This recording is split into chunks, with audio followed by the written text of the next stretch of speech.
todos, saudações fraternais, que Jesus possa estar sempre em nossos corações. Eu sou o João Vieira, do NEP Eurípides Barçanufo, da cidade de Campinas, estado de São Paulo. Nós estamos aqui hoje para continuarmos o estudo do Livro da Esperança de Emmanuel, Psicografia de Chico Xavier. E o nosso objetivo hoje é falarmos sobre o capítulo 9, O Remédio Justo.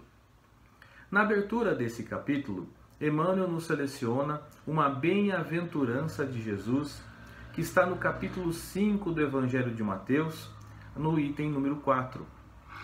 Nesse capítulo 5, nós sabemos que Mateus está narrando as bem-aventuranças de Jesus no Sermão do Monte. E ele seleciona a seguinte bem-aventurança: bem-aventurados os que choram, porque serão consolados. E também é selecionado, no capítulo 5 do Evangelho segundo o Espiritismo, no item 12, a seguinte parte: por estas palavras, bem-aventurados os aflitos, porque serão consolados, Jesus aponta a compensação que hão de ter os que sofrem e a resignação que leva o padecente a bendizer do sofrimento como prelúdio da cura. E aí Emmanuel tece os seus comentários no seguinte texto: perguntas muitas vezes pela presença dos espíritos guardiões, quando tudo indica que forças contrárias às tuas noções de segurança e conforto comparecem terríveis nos caminhos terrestres. Desastres, provações, enfermidades e flagelos inesperados arrancam-te indagações aflitivas. Onde os amigos desencarnados que protegem as criaturas? Como não puderam prevenir certos transes que te parecem desoladoras calamidades? Se aspiras, no entanto, a conhecer a atitude moral dos espíritos benfeitores diante dos padecimentos desse matiz, consulta os corações que amam verdadeiramente na terra. Ausculta o sentimento das mães devotadas que bendizem com lágrimas as grades do manicômio para os filhos que se desvairaram no vício, de modo a que não se transfiram da loucura à criminalidade confessa. Ouve os gemidos de amargura suprema dos pais amorosos que entregam os rebentos do próprio sangue no hospital para que lhes seja amputado esse ou aquele membro do corpo, a fim de que a moléstia corruptora, a que fizeram jus pelos erros do passado, não lhes abrevie a existência. Escuta as esposas abnegadas, quando compelidas a concordarem chorando com os suplícios do cárcere para os companheiros queridos, evitando-se-lhes a queda em fossas mais profundas de delinquência. Perquire o pensamento dos filhos afetuosos ao carregarem esmagados de dor os pais endividados em doenças infecto-contagiosas na direção das casas de isolamento, a fim de que não se convertam em perigo para a comunidade.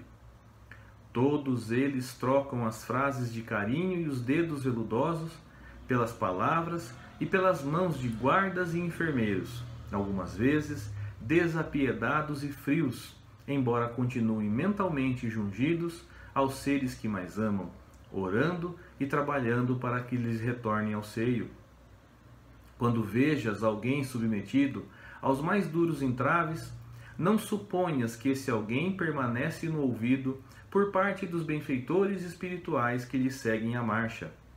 O amor brilha e paira sobre todas as dificuldades, à maneira do sol que paira e brilha sobre todas as nuvens.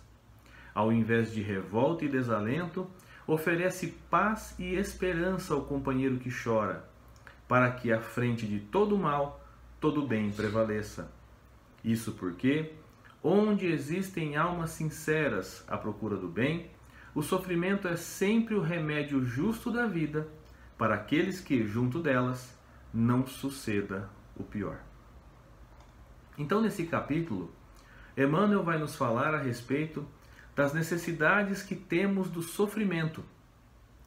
Muitas vezes nós encaramos o sofrimento de uma maneira não proveitosa. E aí nós vamos ver a bem-aventurança selecionada para o capítulo de hoje. Bem-aventurados os que choram, porque serão consolados. bem-aventurados seria algo como abençoados sejam aqueles que choram. E como que Jesus pode dizer que aqueles que choram, ou seja, aqueles que choram, são aqueles que passam por sofrimentos? Como Jesus pode dizer que aqueles que choram são bem-aventurados, são abençoados? Ele nos dá a reação, porque serão consolados. A estrutura da bem-aventurança nos mostra a lei de causa e efeito. Bem-aventurados os que choram, causa, porque serão consolados, efeito. Então, aqueles que passam por padecimentos e por dores receberão o devido consolo. Mas que consolo é esse? Como nós vamos ver no texto de Emmanuel, muitas vezes observamos sofrimentos alheios, e até porque não, sofrimentos nossos mesmos, e nos perguntamos como que a espiritualidade, como que os bons amigos espirituais, como Jesus, como Deus, permite que aquelas pessoas, ou que nós mesmos, passemos por essas dores e por esses sofrimentos. Por que nós recebemos sofrimentos de diversos matizes em nossa existência? Então, através do texto, Emmanuel vai enumerar uma série de situações onde o sofrimento é bendito para aquele espírito, evitando que aquele espírito possa cometer atos que o tragam mais dívidas ainda. Como o exemplo que ele diz das mães que choram nas grades do manicômio, agradecendo que o filho está lá dentro preso e não esteja solto nas ruas para cometer mais atos delinquentes ainda. Ou então, aqueles pais que levam os filhos para amputarem algum membro no hospital que a doença vem corroendo, sem saber muitas vezes que aquele membro que está sendo retirado é na verdade uma bênção para que o espírito não recorra novamente em situações calamitosas. Aqueles que levam os pais em clínicas para reajustes do corpo físico para que não tragam problemas de infecção para a sociedade. Nós vamos ver Emmanuel trazendo informações essas e que nós vamos observar no nosso dia a dia diversas outras situações. Muitas vezes nós vemos irmãos nossos que estão fadados a ficarem em uma cama ou em um carrinho para o resto da vida. Nós observamos irmãos nossos que adentram a vida carnal com dificuldades mentais, com doenças mentais que impedem que tenham o desenvolvimento necessário. Outras vezes, nós vemos irmãos nossos entrando na vida através do nascimento, já enfrentando dificuldades grandes, enfrentando dores, muitas vezes tendo que brigar com a própria vida para poder estar encarnado dentro de uma incubadora. As crianças que nascem prematuras, aquelas que passam por dificuldades já desde cedo, nós perguntamos: Deus, por quê? O que esta criança fez para passar por isso? E aí não há como nós obtermos respostas se nós não levarmos em consideração a bênção da reencarnação. Nós somos espíritos imortais, criados por Deus, e que durante os séculos, durante os milênios, nós reencarnamos em corpos físicos novos, gerados pela nossa própria consciência, para que possamos restabelecer o equilíbrio necessário para as nossas vidas espirituais. Então, o espírito, quando está no processo de reencarnação, ele vai gerar aquele novo corpo físico de acordo com as necessidades que ele tem para aquela encarnação.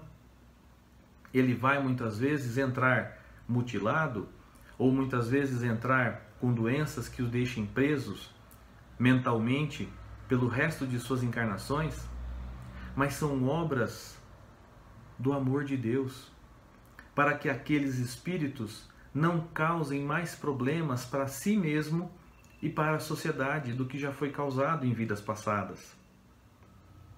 Os sofrimentos que nós temos em nossas vidas são causados por nós mesmos. As dores pelas quais passamos tem causa em nossas próprias atitudes.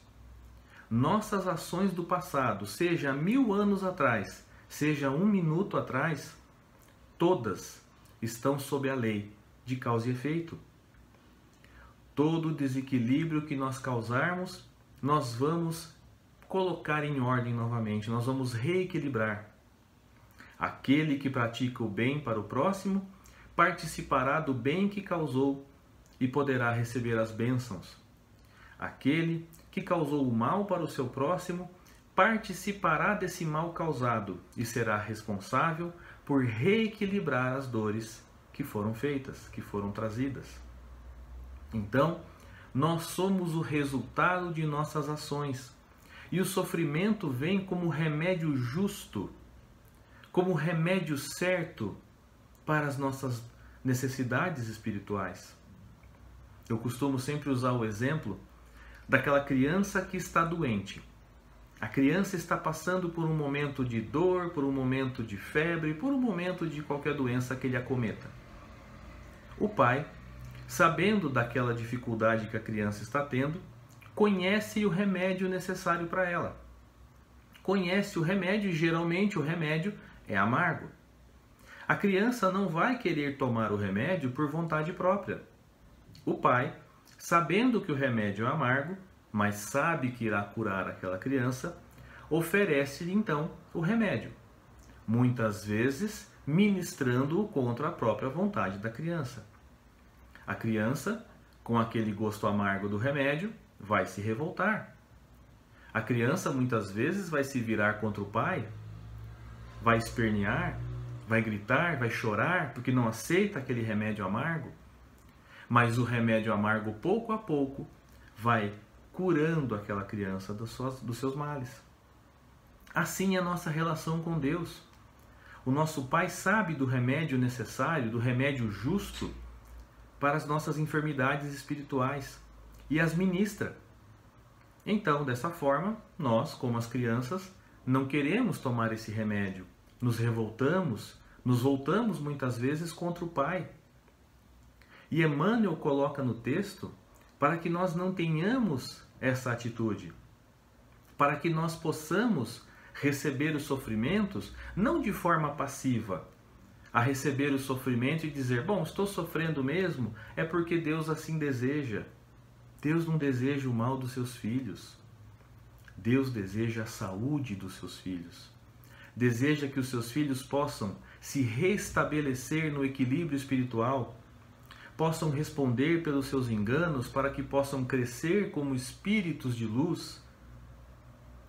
Deus quer que os seus filhos passem do sofrimento para a redenção. Então, na verdade, nós precisamos agir diante dos sofrimentos como algo a compreender.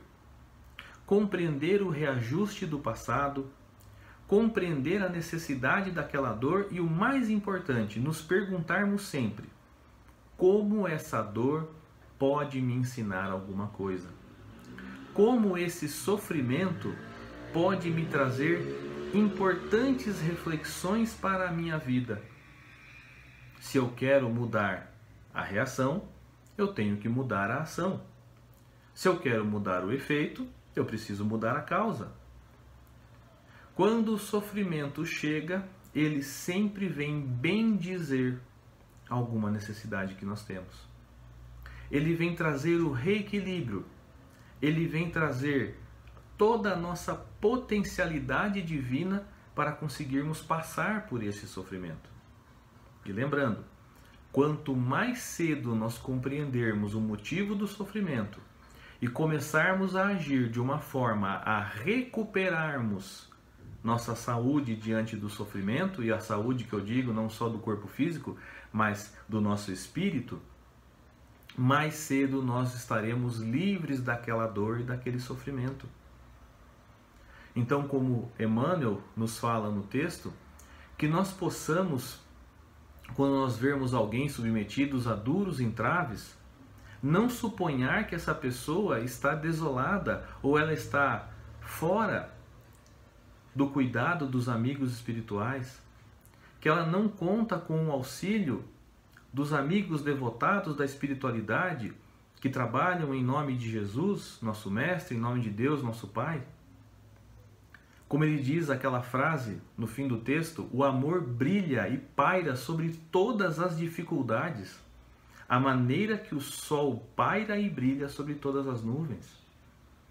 Então, mesmo que nós estejamos passando por nuvens de sofrimento, o sol está sempre brilhando. O amor vai brilhar sempre.